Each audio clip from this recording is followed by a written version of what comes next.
مسیح میں میرے عزیزو، پچھلے اتوار ہم نے سنا تھا کہ کس طریقے سے یسوع مسیح بیابان میں گیا، روح سے بیابان میں لے گیا اور وہ 40 دن اور رات آزمایا گیا۔ شیطان اسے ہر طرح سے آزماتا ہے، اور یسوع مسیح اپنی روحانی مشقوں کے ساتھ، اپنے ایمان کے ساتھ وہ اسے شکست دیتا ہے۔ شیطان انسان کو آزماتا ہے، ایوب نبی کو بھی اس نے آزمایا، اور اسی طرح اس نے بائبل مقدس کی بے شمار ہستیوں کو آزمایا ہے، نبیوں کو بھی آزمایا، بادشاہوں کو بھی آزمایا، رسولوں کو، ہر طرح کے لوگوں کو اس نے آزمایا ہے۔ تو شیطان آزماتا ہے تاکہ انسان خدا کا انکار کرے، ایمان کو چھوڑ دے اور اس کی پیروی کرے۔ خدا بھی انسان کو آزماتا ہے، اور جب خدا انسان کو آزماتا ہے تو خدا دیکھتا ہے کہ اس کا ایمان کتنا پختہ ہے، اور جب کوئی وفاداری کے ساتھ اس آزمائش پر پورا اترتا ہے اور خدا کا انکار نہیں کرتا ہے تو خدا اسے بہت اجر دیتا ہے، بہت برکت دیتا ہے۔ شیطان آزماتا ہے تو خدا بھی آزماتا ہے، لیکن آج ہم دیکھتے ہیں کہ یسوع مسیح ہمیں آزمائشوں سے بچاتے ہیں، بلکہ وہ شفاعت کرتے ہیں خدا سے کہ خدا انہیں آزمائش سے بچا۔ اے ہمارے باپ کی دعا میں بھی یسوع مسیح نے جب سکھائی تھی تو یہ دعا کی تھی کہ ہمیں آزمائش سے بچا۔ آزمائش میں انسان اس وقت گرتا ہے جب وہ خدا پر بھروسہ چھوڑ دیتا ہے، جب وہ روحانی مشقیں چھوڑ دیتا ہے تو وہ آزمائش میں گر پڑتا ہے، اور اس طرح اپنا آپ اس آزمائش کے سپرد کر دیتا ہے، اپنے آپ کو حوالے کر دینا۔ یہ ایک عمل ہے اپنا آپ کسی کے سپرد کر دینے کا، اور آزمائش میں جب لوگ گرتے ہیں تو پھر ان کو واپس آنا کچھ مشکل ہوتا ہے، لیکن خدا کی قوت جو ہے، خدا کی طاقت جو ہے، وہ ہمیں آزمائشوں سے نکال سکتی ہے اور ہمیں بچا سکتی ہے۔ روزوں کے ایام ہمارے لیے روحانی برکتیں حاصل کرنے کے ہیں، اس کا فضل حاصل کرنے کے ہیں، تاکہ اپنی روحانی مشقوں کے ساتھ، اپنے روزے کے ساتھ، اپنی دعاؤں کے ساتھ، اپنی پرہیزگاری کے ساتھ، اپنی شخصی اور جماعتی عبادتوں کے ساتھ، روحانی مشقوں کے ساتھ ہم خدا سے قوت اور طاقت حاصل کریں، تاکہ اپنی کمزوریوں میں مضبوطی پائیں، اپنی کوتاہیوں غلطیوں پر پشیمان ہوں، توبہ کریں، معافی مانگیں اور خدا سے فضائل اور برکات حاصل کریں۔ یہ ایام ہیں خدا کے ساتھ بہت زیادہ وفادار رہنے کے، خدا کی قربت میں رہنے کے، اور اس سے بڑھ کر اپنے آپ کو اس کے سپرد کر دینے کے، تاکہ مکمل طور پر ہم خداوند کے سپرد ہو جائیں اور خداوند ہمیں بھرپور طریقے سے اپنا فضل دے۔ یہ دن ہے کہ ہم اپنے آپ کو اس کے سپرد کریں، کیونکہ خدا بھی ہمیں اپنا بیٹا وقف کر دیتا ہے، ہمارے سپرد کر دیتا ہے۔ اس نے اپنے بیٹے کو دینے سے دریغ نہیں کیا۔ خدا کے جو لوگ تھے، برگزیدہ لوگ، حضرت ابراہیم، اسحاق اور یعقوب، خدا نے انہیں بھی آزمایا۔ حضرت ابراہیم جو ایمانداروں کا باپ ہے، خدا نے اس کا بھی امتحان لیا، اپنا ملک چھوڑ دے، اپنی جگہ چھوڑ دے اور ایک سرزمین کی طرف چل پڑ، اور وہ چل پڑتا ہے۔ تو چیزوں کو بھی اس نے چھوڑنے کی آزمائش دیکھی، اور پھر آزمائش بڑھتی گئی، اور پھر آخر میں اس کا اپنا بیٹا جو ہے اس کا بھی اس کے امتحان لیا کہ وہ اپنا بیٹا اس کے لیے قربان کر دے۔ اور خدا جب اس کا ایمان دیکھتا ہے تو اسے روکتا ہے فرشتے کے ذریعے کہ وہ ایسا نہ کرے۔ یہ بچہ جو تھا جسے اس پہاڑ پر، اموریہ کے پہاڑ پر لے جایا گیا، اور اس نے دیکھا کہ لکڑیاں بھی ہیں، آگ بھی ہے، لیکن جو قربانی کے لیے بھرا نہیں ہے، وہ اپنے آپ کو چھڑا سکتا تھا، بھاگ بھی سکتا تھا، لیکن یہ بچہ جو ہے، اسحاق جو ہے، وہ اپنے آپ کو اپنے باپ کے سپرد کر دیتا ہے کہ یہ اس کی مرضی پوری ہو۔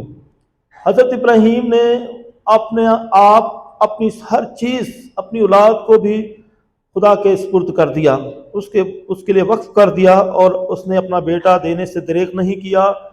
اور خدا نے جب دیکھا کہ اس نے ایسا کیا ہے تو خدا نے اپنا بیٹا خدا یسوع مسیح بھی دینے سے دریغ نہیں کیا، اس نے اس کو قربان کر دیا۔ اس کا بیٹا قربان نہیں ہونے دیا، ذبح نہیں ہونے دیا، بلکہ اس نے اپنا بیٹا قربان کر دیا۔ اور یہی بات آج کی دوسری طرف میں ہمیں دیکھیے کہ خدا نے جو ہے اپنا بیٹا دینے سے دریغ نہیں کیا۔ پولس رسول فرماتے ہیں، بیان دیتے ہیں کہ کس طریقے سے خدا جو ہے اپنے بیٹے کو قربان ہونے دیتا ہے۔ اس سے پہلے ہم مقدس یوحنا کی انجیل میں دیکھیں، خدا نے دنیا سے ایسی محبت رکھی کہ اس نے اپنا اکلوتا بیٹا بخش دیا تاکہ جو کوئی اس پر ایمان لائے ہلاک نہ بلکہ ہمیشہ کی زندگی پائے۔ اور پولس رسول رومیو کے نام خط میں فرماتے ہیں، اے بھائیو، اگر خدا ہماری طرف ہے تو کون ہمارے خلاف ہوگا؟ جس نے اپنے بیٹے کو بھی دریغ نہیں کیا ہے بلکہ اسے ہم سب کے بدلے حوالے کر دیا ہے، تاکہ وہ اس کے ساتھ سب چیزیں بھی ہمیں کیوں کر نہیں بخشے گا۔ خدا کے برگزیدوں پر کون دعویٰ کرے گا؟ خدا ہی صادق ٹھہراتا ہے، کون مجرم ٹھہرائے گا؟ مسیح یسوع ہی ہے جو مر گیا بلکہ جھوٹا اور خدا کی داہنی طرف ہے، اور وہی ہماری شفاعت بھی کرتا ہے۔ مسیح میرے عزیزو، خدا یسوع مسیح کا خدا کی داہنی طرف بیٹھنا اور ہماری شفاعت کرنا، یہ بہت بڑی بات ہے۔ اور یہ جو شفاعت ہے، اس کا مطلب ہے کسی شخص کا کسی دوسرے شخص یا اشخاص، لوگوں کی ضروریات کے لیے وفاداری سے اور مسلسل درخواست کرنا ہے، خاص کر خدا کے سامنے، کہ خدا ان کی صورتحال میں کوئی عملی کام کرے، باتیں نہیں بلکہ عملی طور پر جو ہے خدا کچھ کرے۔ اور خدا نے ایسا سب کچھ کیا ہے انسانیت کے لیے۔ خدا نے کس طریقے سے نوح کے زمانے میں بھی لوگوں کو بچایا تاکہ لوگ نوح کی کشتی میں سوار ہو جائیں اور ہلاکت سے بچ جائیں۔ خدا نے حضرت ابراہیم، اسحاق اور یعقوب کے ذریعے بھی جو ہے شفاعت کا عمل کیا۔ ان مقدس ہستیوں نے، حضرت ابراہیم، اسحاق اور یعقوب، انہوں نے بھی شفاعت کی بنی اسرائیل کے لیے۔ اور جب حضرت ابراہیم کے وقت میں سدوم اور گمورہ میں گناہ بہت بڑھ گیا تھا، تو اس وقت حضرت ابراہیم نے بھی خدا سے شفاعت کی اپنے لوگوں کے لیے کہ خدا ان پر رحم فرما۔ اور پھر کس طریقے سے بات چلتی ہے کہ اگر یہاں 50 لوگ بھی ہوئے اور اس طرح بات چلتی رہتی ہے، بارگیننگ ہوتی ہے، اور اس طرح سے بہت تھوڑے لوگ بچتے ہیں اور سدوم اور گمورہ کے لوگ جو ہے تباہ اور برباد ہوتے ہیں۔ اس طرح حضرت موسیٰ کے دور میں بھی حضرت موسیٰ جو ہے اپنے لوگوں کے لیے شفاعت کرتا ہے کہ اپنے لوگوں کو مرنے نہیں دینا ہے، اور اسے کہتا ہے کہ ایک بھالا لے اور اس پر پیتل کا سانپ بنا تاکہ لوگ جب اس سانپ کو دیکھیں، پیتل کے سانپ کو، تو بچ جائیں۔ اس طرح حضرت موسیٰ کئی دفعہ سفارش کرتا ہے اور شفاعت کے عمل سے گزرتا ہے۔ اسی طرح بادشاہوں کے دور میں بھی یہ شفاعت کا عمل ہوا، اور داؤد بادشاہ نے اپنے بیٹے کے لیے شفاعت کی کہ خدا اسے بچائے، لیکن گناہ کی وجہ سے وہ بچ نہیں سکا۔ اسی طرح مسیح میرے عزیزو، دانیل نبی کی کتاب میں بھی شفاعت کا عمل ہمیں ملتا ہے، اور لکھا ہے دانیل 9 باب 3 آیت میں، اور میں نے خداوند خدا کی طرف رخ کیا اور میں منت اور مناجات کر کے اور روزہ رکھ کر اور ٹاٹ اوڑھ کر اور راکھ پر بیٹھ کر اس کا طالب ہوا۔ تو یہ ساری شفاعت کے عمل میں روحانی مشقیں بھی ہیں، منت اور مناجات کرنا، دعا کرنا، روزہ رکھنا، ٹاٹ اوڑھ کر اور راکھ پر بیٹھ کر اس کا طالب ہونا۔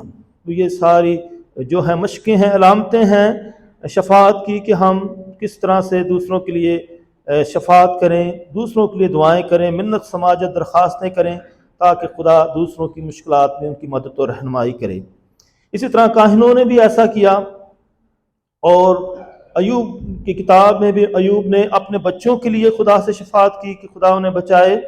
اسی طرح نئے عہد نامہ میں والدین جو ہیں اپنے بچوں کے لیے شفاعت کرتے ہیں، بچوں کو اس کے پاس لے کر آئے تاکہ یسوع ان کو برکت دے۔ اسی طرح بیماروں کو یسوع مسیح کے پاس لایا جاتا تھا کہ یسوع مسیح بیماروں کو شفا دے۔ لوگوں میں جب بدروہیں تھی تو یسوع مسیح کے پاس وہ بھی لوگ لائے جاتے تھے تاکہ یسوع مسیح ان سے بدروہیں نکالے۔ یسوع مسیح اس طرح سے مختلف لوگوں کی پر ترس کھاتا ہے، رحم کرتا ہے، اور انہیں بیماریوں سے چھٹکارا دیتا ہے، ان کے گناہ معاف کرتا ہے، ان کے دکھ درد دور کرتا ہے۔ بوجھ سے تھکے ماندے لوگوں میرے پاس آؤ، میں تمہیں آرام دوں گا۔ یسوع مسیح ہر طرح سے لوگوں پر ترس کھاتا ہے، رحم کرتا ہے۔ وہ جب بھوکے ہیں انہیں کھانا دیتا ہے، جن کے لوگ وفات پا جاتے ہیں ان کے عزیزوں کو زندہ کرتا ہے، اور اس طرح لوگوں کی مدد کرتا ہے۔ تو شفاعت میں مدد ہے، ترس ہے، اور ایک دوسرے پر رحم کرنا ہے۔ کس طریقے سے مسلسل یہ ایک دعا کا عمل ہے، درخواست کا عمل ہے، منت اور سماجت کا عمل ہے، اور پھر روحانی مشقوں کے ساتھ۔ اسی طرح سفارشیں بھی ہوتی ہیں۔ ایک ماں نے یعقوب اور یوحنا کے لیے یسوع مسیح سے درخواست کی کہ ایک تیری دائنی طرف بیٹھ جائے اور ایک تیرے دائیں طرف، ایک طرف دائیں طرف۔ اس طرح مختلف لوگ جو ہیں سفارشیں کرتے ہیں تاکہ ان کی مدد ہو۔ مسیح میرے عزیزو، شفاعت جو ہے بھرپور طریقے سے یہ عمل ہوا ہے، اور مالکوں نے جو ہے اپنے نوکروں کے لیے بھی شفاعت کی ہے کہ اس کا نوکر شفا پا جائے، اور لوگوں نے اپنے بیماروں کے لیے شفاعت کی ہے، اور حتیٰ کہ لوگوں نے، کلیسیا نے بھی لوگوں کے لیے دعائیں کی ہیں۔ رسولوں کے اعمال میں یروشلم کی کلیسیا کے لیے بھی مناجات کی جاتی ہیں، مرحومین کے لیے بھی اسی طرح چندہ اکٹھا کیا گیا اور ان کے لیے عبادت گزرانی گئی۔ پطرس جب جیل میں تھا، مقدس پطرس، تو اس کی رہائی کے لیے بھی کلیسیا دعائیں کرتی ہے، اور ان کی دعاؤں کے ساتھ جو ہے مقدس پطرس جو ہے جیل سے رہا ہو جاتا ہے۔ انطاکیہ کلیسیا جو ہے برنباس اور پولس رسول کی خدمت میں کامیابی کے لیے دعائیں کرتی ہے تاکہ اس کی خدمت جاری و ساری رہے۔ یعقوب جو ہے اپنے خط میں کلیسیا کے رہنماؤں سے شفاعت کرتا ہے، ہدایت کرتا ہے کہ وہ بیماروں کے لیے پر دعا کریں اور ان کو تیل سے مسح کریں تاکہ وہ بیمار شفا پا جائیں، اور ایک دوسرے کو بھی کہا جائے ایک دوسرے کے لیے بھی دعا کریں۔ اسی طرح پولس رسول یعقوب سے بھی آگے نکل جاتا ہے، اور پہلا تیموتھیوس نے 2 باب میں لکھتے ہیں کہ ہر ایک کے لیے دعا کرو، حتیٰ کہ دشمنوں کے لیے بھی دعا کرنا۔ فلمون کے خط میں پولس رسول کہتا ہے کہ میرے لیے دعا کرو، میں جو خدمت کرتا ہوں۔ تو اس طرح کلیسیا سے دعا کی درخواست کی جاتی ہے کہ کلیسیا مختلف مقاصد کے لیے، قوم کے لیے، ملک کے لیے، پوری انسانیت کے لیے، اور دکھ اور تکلیف اور پریشانی کے لیے، ہر طرح کی مشکل میں دعائیں کرنا، ایک دوسرے کے لیے شفاعت کرنا، یہ عمل ہے بھرپور طریقے سے شفاعت کرنے کا، کہ ہم ہمیشہ ایک دوسرے کے لیے دعائیں کرتے رہیں۔ خدا ہماری دعاؤں کو سنتا ہے، اور پھر اس طرح خدا نے یہ شفاعت کا عمل شروع کیا، اور پھر یہ شفاعت کا عمل پاک تثلیث میں بھی ہے کہ روح القدس ہمارے لیے دعائیں کرتا رہتا ہے، مسلسل دعا میں رہتا ہے، شفاعت کے عمل میں رہتا ہے، اور ہمیں یسوع کو جو ہے خداوند کہنا کی جرت دیتا ہے، خدا کو باپ کہنے کی ہمیں جرت دیتا ہے۔ مسلسل شفاعت کا عمل ہے ہماری نجات کے لیے، اور یسوع مسیح بھی شفاعت کرتا ہے، اپنے شاگردوں کے لیے شفاعت کرتا ہے، اور یسوع مسیح ہمارا مددگار ہے اور نجات دہندہ ہے، اور ہمیشہ ہماری شفاعت کے لیے ہمیشہ زندہ ہے۔ پولس عبرانیوں کے نام خط میں لکھا ہے کہ وہ ہماری شفاعت کے لیے، ہماری مدد کے لیے ہمیشہ زندہ ہے۔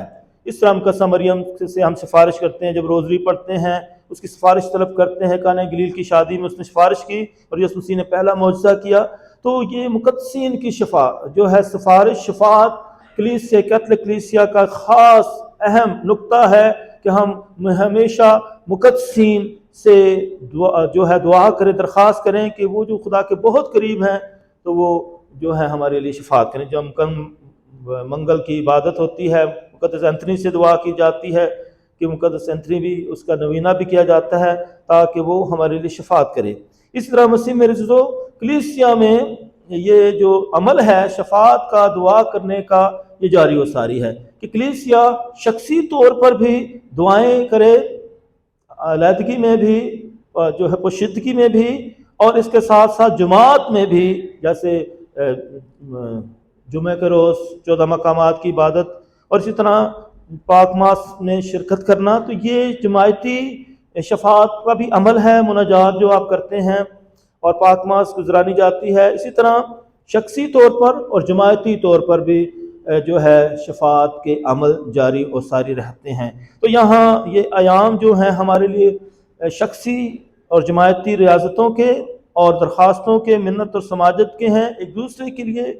مسلم رضو آئیں ہم ان ایام کو بھرپور طریقے سے اپنی روحانی مشقوں کے ساتھ جو ہیں اس کو رونق بنائیں تاکہ بھرپور طریقے سے یہ روحانی مشقیں، یہ ایام ہمارے لیے پرفضل ایام ہوں، ہمارے لیے ہر طرح سے قوت اور طاقت کا ذریعہ بنے، بیماروں کے لیے شفا کا ذریعہ بنے، اور جو دکھ اور تکلیف میں ہیں، پریشانیوں میں، ان کے لیے بھی تسلی کا ذریعہ بنے۔